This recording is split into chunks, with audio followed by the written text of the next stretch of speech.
제41장. 네가 낚시로 리워야단을 끌어낼 수 있겠느냐? 노끈으로 그 혀를 맬 수 있겠느냐? 너는 밧줄로 그 코를 꿰을 수 있겠느냐? 갈고리로 그 아가미를 꿰을 수 있겠느냐? 그것이 어찌 내게 계속하여 간청하겠느냐? 부드럽게 내게 말하겠느냐?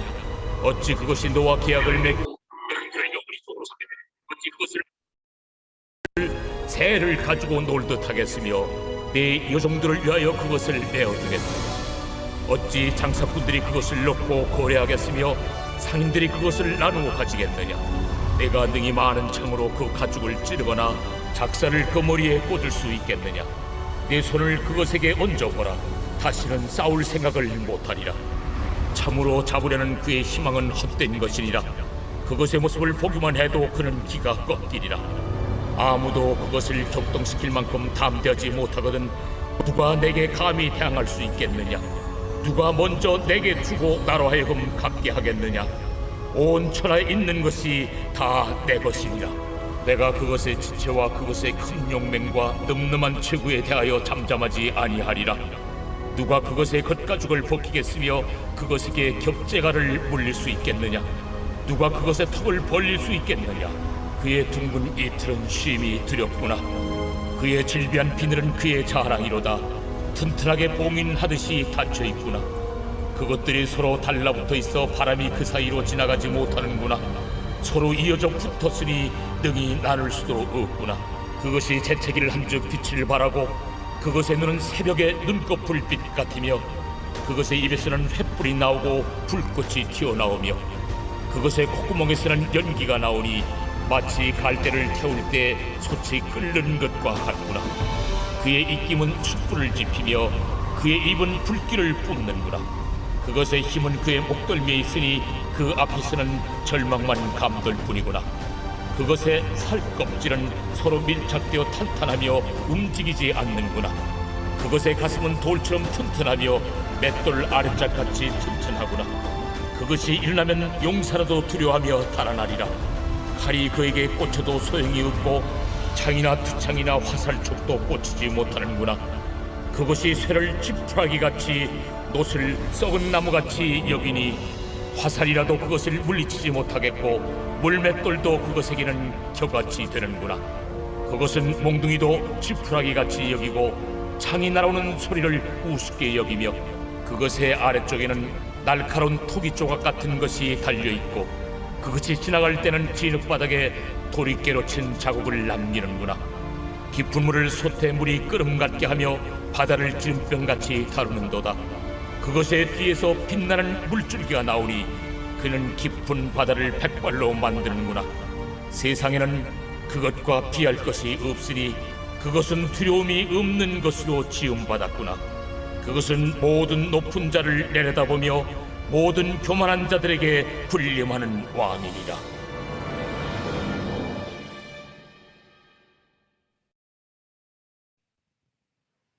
하나님께서는 욥에게 공의에 대해서 계속 말씀을 주시고 있습니다. 공의로운 사람이 될 수가 있는가? 공의로운 사회를 이룰 수 있는 능력이 있는가에 대해서 욥에게 질문을 하고 있습니다. 교만한 자를 낮추고 악인을 심판하여 교만한 자를 낮아지게 함으로써 공의로운 세상을 이룰 수 있는지 물어보는 것입니다. 오늘 본문에 보면 하나님께서 욥에게 리워야단을 이란 동물을 제어할 수 있느냐라고 이렇게 물어보았습니다. 개역 한글 성경에는 리워야단이라는 동물은 악어로 번역을 해 놓았습니다. 그러나 개역 개정 또 다른 영어 성경들은 다 리워야단으로 번역이 되어 있습니다.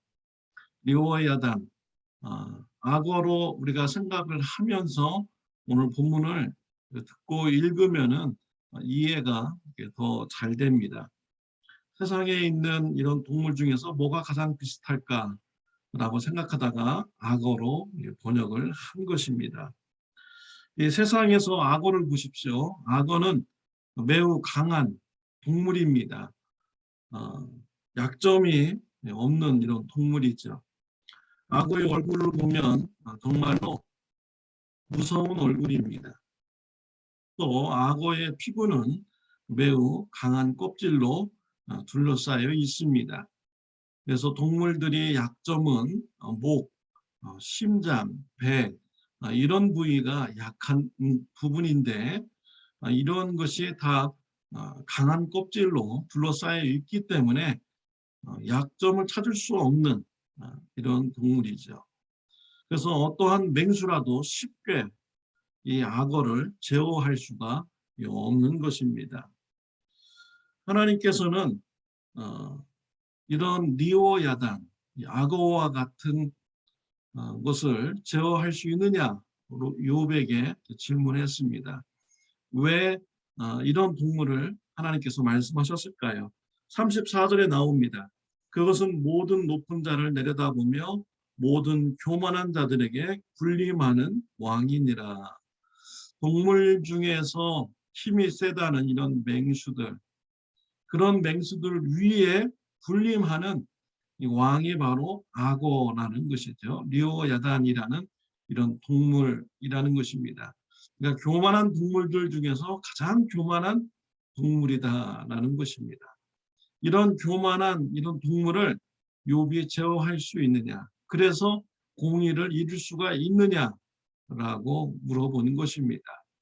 욥이 과연 그렇게 할 수 있을까요? 여러분들은 악어를 제어할 수 있습니까?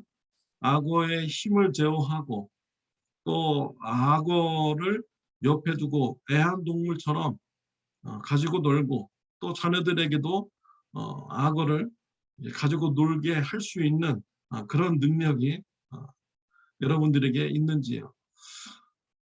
현대 동물원에 보면 악어를 가지고 뭐 쇼를 하기도 하죠. 악어 입을 벌려서 머리를 넣기도 하고 그러는데 가끔 가다가 악어가 진짜로 물어서 뭐 이렇게 사고를 당하는 이런 영상도 있습니다.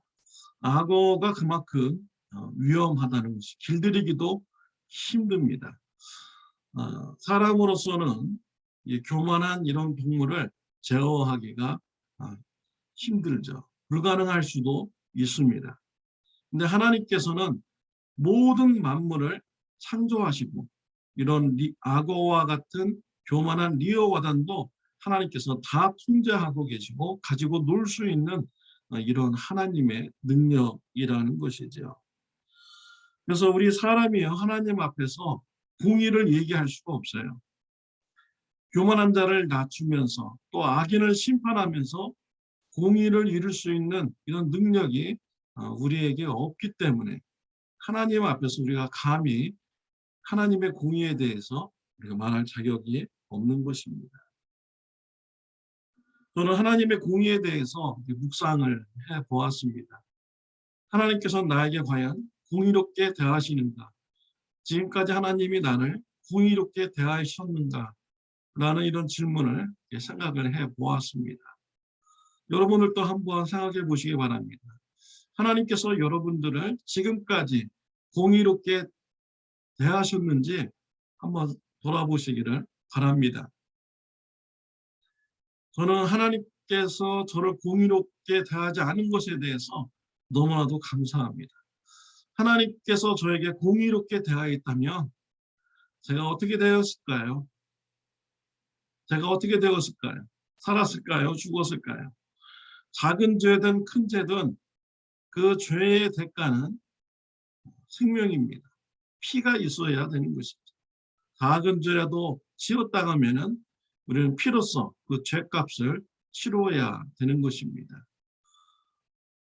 삶을 돌아보니 정말 하나님께서 나에게 공의롭게 대해주지 않은 것이 정말 감사한 것이죠. 그동안 하나님의 은혜 가운데 내가 살아왔다라는 것을 생각하게 됩니다. 저뿐이겠습니까? 모든 사람들이 다 그렇죠.